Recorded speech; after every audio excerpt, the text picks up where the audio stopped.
नमस्कार विद्यार्थी मित्रांनो, स्वागत आहे तुमचं सारथीच्या SSC आणि रेल्वेच्या यूट्यूब चॅनलवर. मागच्या व्हिडिओमध्ये आपण GS या विषयाला जाणून घेतलं आणि GS या विषयामध्ये कोणत्या कोणत्या गोष्टींचा अभ्यास करताना सब्जेक्ट वाईज कोणते कोणते पॉईंट आपण अभ्यासले पाहिजेत त्याच्याबद्दल चर्चा केली. मागच्या व्हिडिओमध्ये सांगल्याप्रमाणे मी तुम्हाला सांगितलं होतं की नेक्स्ट व्हिडिओमध्ये आपण strategy for study and which are the important books for the preparation of GK for SSC and railway याच्याबद्दल या व्हिडिओमध्ये आपण डिस्कस करणार आहोत. ठीक आहे, तर सगळ्यात अगोदर विचार करूयात की स्ट्रॅटर्जी कोणती पण एक्झाम तुम्हाला जर क्लिअर करायची मित्रांनो, तर सर्वात अगोदर तुमची स्ट्रॅटर्जी चांगली असणं हा सगळ्यात महत्त्वाचा विषय आहे. ठीक आहे, तर बघूयात की SSC आणि रेल्वेच्या एक्झामसाठी नेमकं आपण अभ्यासाची स्ट्रॅटर्जी कशी मेंटेन ठेवली पाहिजे.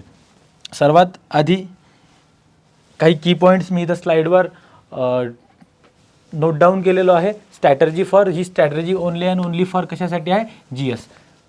मी तुम्हाला 3 स्ट्रॅटर्जी सांगणार, GS साठी एक, त्यानंतर स्टॅटिक GK साठी काय करायचं आणि करंट अफेअर्ससाठी काय करायचं, त्याला फॉलो करायचं आणि व्हिडिओच्या लास्टला रेफरन्स बुक्स वगैरे तुम्हाला मी या व्हिडिओमध्ये सांगणार. तर सर्वात अगोदर GS मध्ये आपल्याकडं हे 8 सब्जेक्ट आहे. मी या सब्जेक्टची ग्रुपिंग 2 कॅटेगरीमध्ये केलेली आहे.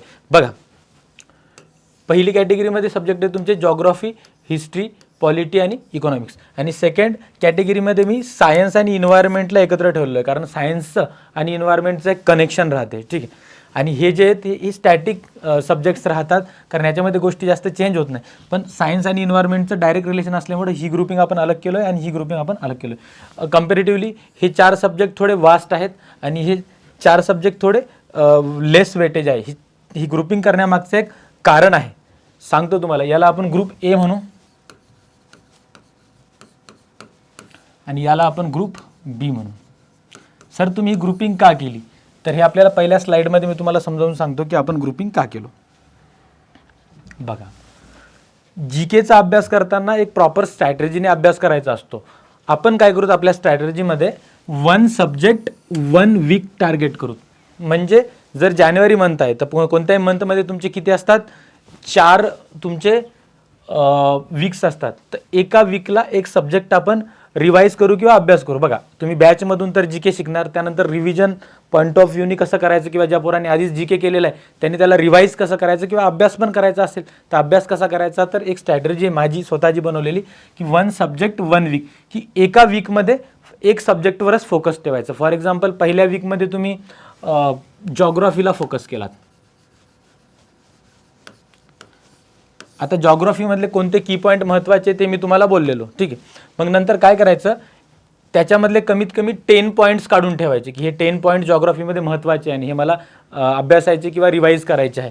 तर 1 डेला 1 टॉपिक काय करायचं, आपण रिवाईज करायचा. म्हणजे मंडेपासून ते फ्रायडेपर्यंत तुम्ही घेतलं, Monday, Tuesday, Wednesday, Thursday, Friday, सॅटर्डेपर्यंत, ते 6 दिवस, आणि संडे पण पकडला तर संडे नका पकडू, 6 दिवस. 6 दिवसात तुम्हाला 10 ते 12 टॉपिक प्रत्येक विषयात इम्पॉर्टंट करायचे. 6 दिवसात तुम्हाला 1 डेला 1 टॉपिक केले तर 6 टॉपिक तर होतील फर्स्ट मंथमध्ये. तर फर्स्ट मंथमध्ये 6, सेकंड मंथमध्ये 6, असे 12 टॉपिक 2 मंथमध्ये तुमचं रिव्हिजन होऊन जाते. तर तुम्हाला 1 डेला 1 टॉपिक किंवा 2 टॉपिक पण करू शकता एका वीकमध्ये जर तुम्हाला रिवाईज करायचं असेल तर. म्हणजे 12 टॉपिक कोणत्या पण सब्जेक्टचे निघतात. हे 1च्या ऐवजी तुम्ही 2 टॉपिक्स करून टाका. एक सब्जेक्ट एक वीकला घ्यायचा आणि प्रत्येक डेला त्याचे 2 टॉपिक काय करायचे, रिवाईज करायचे. पहिली गोष्ट, तर रिवाईज करायचे म्हणजे काय करायचं सर, तो टॉपिक आधी स्टँडर्ड बुकमधून वाचायचा किंवा त्या टॉपिकवरचे आपल्या बॅचचे रेकॉर्डेड लेक्चर्स बघायचे. नंतर त्याला एखाद्या नोट्समधून आपल्या किंवा कोणत्या तरी रेफरन्स बुक जे मी सांगणार त्याच्यामधून वाचायचं. त्यानंतर स्वतःच्या नोट्स बनवायचे, स्वतःचे माइंड मॅप बनवायचे. त्याच्यानंतर दुसरा टार्गेट आपला, पहिले तर 1 सब्जेक्ट आपण 1 वीकमध्ये ठेवूत आणि एका दिवसाला 2 सब टॉपिक त्या सब्जेक्टचे रिवाईज करूत, त्याच्यावर नोट्स काढूत आणि त्याच्यावर माइंड मॅप बनवूत. माइंड मॅप काय असतात ते मी तुम्हाला व्हिडिओच्या एंडला सांगेन. आणि असे 10 ते 12 टॉपिक प्रत्येक सब्जेक्टमधून महत्त्वाचे निघतात. तर एका वीकमध्ये आपला एक सब्जेक्ट रिवाईज होऊन जातो. त्यानंतर PYQसाठी काय करतात, डेली तुम्ही 100 PYQs प्रॅक्टिस केले पाहिजे किंवा रीड केले पाहिजे GKचे. डेली 100 कसे, 2 सब्जेक्ट ठेवायचे. एक सब्जेक्ट ग्रुप A मधला ठेवायचा. ग्रुप A कोणता होता आपला, जॉग्राफी, हिस्ट्री, इकॉनॉमिक्स आणि पॉलिटी. आणि एक सब्जेक्ट ग्रुप B मधला ठेवायचा, फिजिक्स, केमिस्ट्री, बायोलॉजी आणि काय तुमचा इन्व्हायरमेंट. सब्जेक्ट एक ग्रुप A मधला सब्जेक्ट ठेवायचा, एक ग्रुप B मधला. डेली ग्रुप A मधल्या कोणता पण एक सब्जेक्टचे 50 MCQs, PYQs, PYQसाठी कोणतं बुक रेफर करायचं ते पण सांगणार आहे व्हिडिओच्या एंडिंगला, आणि 50 MCQs ग्रुप बी मधल्या एका सब्जेक्टचे, असं डेली बेसिसवर करायचं. एव्हरी संडेला वीकमध्ये काय झालं ते रिव्हिजन करायचं. जसं हे सॅटर्डेपर्यंतच तुम्ही कव्हर करून टाकायचं. हे 10 ते 12 टॉपिक काय तेवढे अवघड नसतात. एका दिवसात एखाद्या वेळेस 2 किंवा 3 टॉपिक पण कव्हर होऊन जातात. 2 घंटे जरी टाईम दिलात तुम्ही तरी 2 ते 3 टॉपिक आरामात कव्हर होतात. याला असं एकदम स्ट्रिक्ट नका फॉलो करू. 1 डे 1 टॉपिक, 2 टॉपिक और 3 टॉपिक पण करू शकता तुम्ही. अंदाज घ्यायचा. फॉर एक्झाम्पल जॉग्राफीमध्ये 12 टॉपिक आहेत आणि माझ्याकडं 6च दिवस आहेत, कारण संडेला मी रिवाईज करणार आहे. तर मग काय करायचं, मग बायफर्गेट करायचं त्याला, की एका दिवसात मला 2 टॉपिक कव्हर करावं लागतील, रिवाईज करावं लागतील. बघा, फक्त रीडिंग महत्त्वाची नाही, रीडिंग करायची, स्वतःच्या हाताने नोट्स काढायच्या. किती पण छान तुम्हाला नोट्स भेटल्या तरी स्वतःच्या हाताने काढलेल्या नोट्स कधी पण इम्पॉर्टंट राहतात. आणि त्यानंतर माइंड मॅप बनवायची, एवढं मी बोललेलो आहे. आणि हे PYQ चालू द्यायचे. डेली 100 PYQ केलेच पाहिजे. रेल्वे आणि SSCची एक्झाम क्रॅक करण्यासाठी GSचे डेली 100 PYQ तुम्ही रीड केलेच पाहिजे. ठीक. त्यानंतर तुम्ही जे मॉक देताय, फॉर एक्झाम्पल कोणते मुलं, आता मॉक कोणत्या सोर्सहून द्यायची, कोणता सोर्स स्टाफ सिलेक्शन कमिशनसाठी किंवा रेल्वेसाठी मॉकसाठी चांगला आहे ते पण सांगतो. टेक्स्टबुकवरच्या मॉक सर्वात महत्त्वाच्या असतात.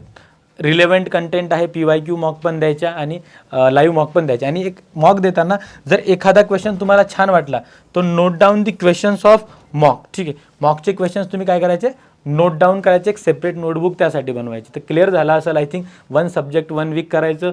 त्यानंतर टॉपिक्स डिवाईड करायचे पूर्ण वीकमध्ये, महत्त्वाचे 10-12 टॉपिक त्या सब्जेक्टचे, डेली 1 or 2 टॉपिक्स कव्हर करायचे. त्यानंतर ग्रुप ए मधला 1 सब्जेक्ट आणि ग्रुप बी मधल्या 2 सब्जेक्टचे डेली 100 PYQs करायचे. ग्रुप ए मधल्या कोणत्या पण सब्जेक्टचे 50 MCQs. आणि ट्राय करा की ज्या सब्जेक्टला तुम्ही रिवाईज करताय त्याच्या व्यतिरिक्त दुसऱ्या सब्जेक्टचे PYQ करा अल्टरनेट वीकमध्ये. फॉर एक्झाम्पल पहिल्या वीकमध्ये तुम्ही जॉग्राफी घेताय तर जॉग्राफी या सब्जेक्ट 1 आणि सब्जेक्ट 2 मध्ये नका ठेवू PYQ प्रॅक्टिसमध्ये. दुसरा कोणता तरी सब्जेक्ट घ्या, म्हणजे जेणेकरून तुम्ही मॅक्सिमम सब्जेक्टच्या टचमध्ये राहाल करंट वीकमध्ये. ठीक आहे. त्याच्यानंतर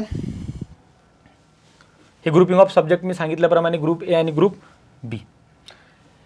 स्टॅटिक GKसाठी काय करायचं सर, तर स्टॅटिक GKसाठी जास्त टाईम नका देऊ मित्रांनो. दिवसातले फक्त तुम्ही स्टॅटिक GKसाठी डेली 20 मिनिट देऊ शकता.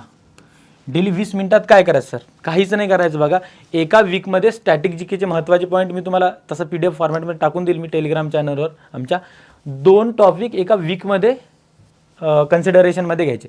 फॉर एक्झाम्पल तुम्ही ठरवलं की या वीकमध्ये मी काय करणार आहे, क्लासिकल डान्सेस आणि इम्पॉर्टंट डेज जे राहतात ना, वोटर डे कधी आहे, हेल्थ डे कधी आहे, त्यांचं रिव्हिजन मला या वीकमध्ये करायचं. फॉर एक्झाम्पल हे 2 टॉपिक मी चूज केलो. याच्यावर काय करायचं, एका वीकमध्ये फक्त स्टॅटिक GKचे 2च टॉपिक रिवाईज करायचे. आणि try to make tricks. Static GKच्या ट्रिक बघा, मी तर तुम्हाला कोर्समध्ये ट्रिक्स तर देणारच, पण तुम्ही स्वतःच्या जर ट्रिक बनवल्या तर त्या मोर इफेक्टिव्हली तुमच्या लक्षात राहील. मी तर प्रत्येक गोष्टीला तुम्हाला ट्रिक देणार. यानंतर ट्रिक्सचे शॉर्ट व्हिडिओ पण आपल्या चॅनलवर टाकल्या जाणार आहेत 1-1 मिनिटाचे. तर ट्रिक तर मी देणार, पण तुम्ही पण ट्राय करा. त्याच्यानंतर draw mind map. Sir mind map काय, माइंड मॅप म्हणजे काय माहिती आहे का, असं फॉर एक्झाम्पल SSCचा माइंड मॅप बनवतो. इथं सेंटरमध्ये येईल SSC, मतलब जी इन्फॉर्मेशन आहे ती बॉक्सेसच्या फॉर्ममध्ये अरेंज करणं म्हणजे माइंड मॅप बनवतं. मग मी म्हणेल की SSC कोणत्या कोणत्या एक्झाम घेतं, तर मी इथं लिहेल CGL, नंतर इथं लिहेल CHSL, नंतर इथं काय लिहेल MTS. मग CGL कसे घेतं, टायर 1, टायर 2, इथं पॅटर्न वगैरे, कट ऑफ वगैरे, असं याला माइंड मॅप म्हणतात. तर माइंड मॅप बनवायचे. माइंड मॅप कसे बनवायचे याच्यावर मी खास एक लेक्चर घेऊन येईल याच्यानंतर. पण मी काय म्हणतोय आता, स्टॅटिक GKसाठी काय करणार, वीकली 2 टॉपिक उचलणार, त्याच्यावर ट्रिक बनवण्याचा प्रयत्न करणार. तुमच्या ट्रिक कधी पण तुमच्या लक्षात राहणार आहेत. आणि त्याच्यानंतर त्याच्यावर काय बनवायचे, माइंड मॅप. माइंड मॅप तुम्ही GKसाठी पण बनवू शकता, GSसाठी सब्जेक्टसाठी. माइंड मॅप कसे बनवायचे याच्यावर एक स्पेशल लेक्चर घेऊन येणार आहे मी. त्याच्यानंतर लास्टचा आपला पॉईंट आहे कोणता, करंट अफेअर्सचं काय करायचं. तर करंट अफेअर्स कसं आहे मित्रांनो माहिती आहे का, काल मी करंट अफेअरमध्ये कोणत्या गोष्टींवर फोकस करायचं कालच्या व्हिडिओमध्ये बोललो. पण करंट अफेअर ही अशी एक गोष्ट आहे जी तुम्हाला डेली फॉलो करायची, डेली करंट अफेअर्स करायचे. ठीक आहे. त्याच्यानंतर डेलीचं रिव्हिजन वीकली करायचं आणि वीकलीचं रिव्हिजन मंथली करायचं. पण SSC आणि रेल्वेच्या करंट अफेअर्सची तयारी करताना मी बोललेलो आहे, फोकस ऑन की एरियाज ओनली. PYQच्या मदतीनं ज्या एरियाजवर क्वेश्चन जास्त विचारले, जसं अवॉर्डचे जास्त विचारतात बोललो होतो, रँकिंगचे, मिलिटरी एक्सरसाइजेसचे जास्त विचारतात. हे हळूहळू तुम्ही जसं बॅचमध्ये याल ना आपल्याला तर हळूहळू मी तुम्हाला रोज असे या गोष्टी सांगत जाईल की कसं स्ट्रॅटेजी ठेवायची. हा फक्त एक बनवायचा म्हणून एक व्हिडिओ बनवलो आहे की जे मुलं जॉईन नाही होणार ना आम्हाला नंतर, तर त्यांच्यासाठी हा व्हिडिओ बनवला आहे की फोकस ऑन की एरियाज ओनली. की एरियाज मी काल डिस्कस केलो आहे करंट अफेअरचे, थोडा शॉर्ट झाला आहे तो व्हिडिओ. नंतर हळूहळू बॅचमध्ये आपण ते सर्व डिस्कशन करणारच आहोत. अशा प्रकारे तुम्ही स्ट्रॅटेजी ठेवायची.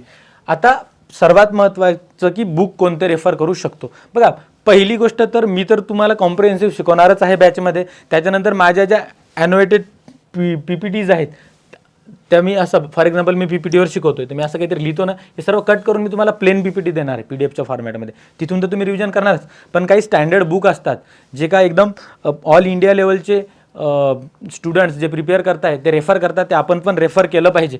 तर सर्वात अगोदर आहे, सर्वात महत्त्वाचा बेसमेंट तुमचा GSचा बनतो NCERT 6 to 12. आणि मी बघा, जेव्हा मी तुम्हाला GS शिकवेल ना, मी या सर्व सोर्सेसमधून माझी PPT बनणार आहे. सर्वांना मी कंजेस्ट करणार आहे. NCERT 6 to 12 पूर्ण वाचायचे आहेत का सर, आम्हाला काय UPSC करायची काय, तसला काय भाग नाही. याच्यामध्ये कोणत्या कोणत्या त्या गोष्टी महत्त्वाच्या आहेत त्या मी तुम्हाला थ्रूआउट आवर आपलं जे हे चालेल, बॅच चालेल, त्यात सांगणार आहे की 7च्या NCERTमधून हे महत्त्वाचं आहे, हे वाचा. पण एक बुक रेफरन्स द्यायचा म्हणून देतो की NCERT 6 to 12. त्या पण कोणाकोणाच्या नितन वाचत बसलात मराठी आणि इंग्लिशच्या, तसं नाही. Geography, history, polity, economics, science यांच्याच NCERT. आता याच्यात इकॉनॉमिक्स आणि पॉलिटी लोअर स्टँडर्डला नसतं, 8-9 पासून स्टार्ट होतं, तर ते अकॉर्डिंगली आपण बॅचमध्ये डिस्कस करू. त्याच्यानंतर लुसेंटचं एक येल्लो कलरचं GKचं बुक येते बघा. लुसेंटचे 2 पुस्तक येतात मित्रांनो, एक ऑब्जेक्टिव्ह आणि एक सब्जेक्टिव्ह. तर ऑब्जेक्टिव्ह नाही घेतलं तरी चालेल, सब्जेक्टिव्ह लुसेंटचं येल्लो कलरचं बुक असते बघा. कलर सांगून देतो, येल्लो कलरचं लेटेस्टवालं घ्यायचं, मागचं एडिशन घ्यायचं नाही, लेटेस्टवालं घ्यायचं, ठीक आहे, लुसेंटचं बुक. त्याच्यानंतर black book for PYQs by Nikhil Gupta, हे एक बुक आहे, नोट डाऊन करून घ्या किंवा मग नंतर हा व्हिडिओ बघा आणि यांचे नावं काय ते स्क्रीनशॉट मारून ठेवावं लागलं तर. याचं ब्लॅक बुक हे कशासाठी, आपण जे वीकली डेली 100 PYQs म्हणतोय ना, ते याच्यातून करतो आपण, ठीक आहे, डेली 100 PYQs. आणि त्याच्यानंतर एक लेटेस्ट मार्केटमध्ये बुक आलेलं आहे परमार अकॅडमीचं, कारण हे बुक खूप छान आहे, रेकमेंड तर मी सर्वांना करेल. Fat man and little boy. तर फॅट मॅनमध्ये ना कंटेंट आहे, खूप छान कंटेंट आहे, आणि लिटल बॉयमध्ये PYQs आहेत. तर PYQs लिटल बॉयचे पण करा आणि ब्लॅक बुकचे पण करा, सेमच PYQ येतील. हे बुक तुम्ही रेफर करू शकता. ही झालं बुक लिस्ट आणि स्ट्रॅटर्जी. हे छोटे छोटे व्हिडिओज असे मी डेली तुम्हाला देत राहील. आणि याच्यानंतर आपण सिरीज स्टार्ट करणार आहोत स्टॅटिक GKच्या ट्रिकवर.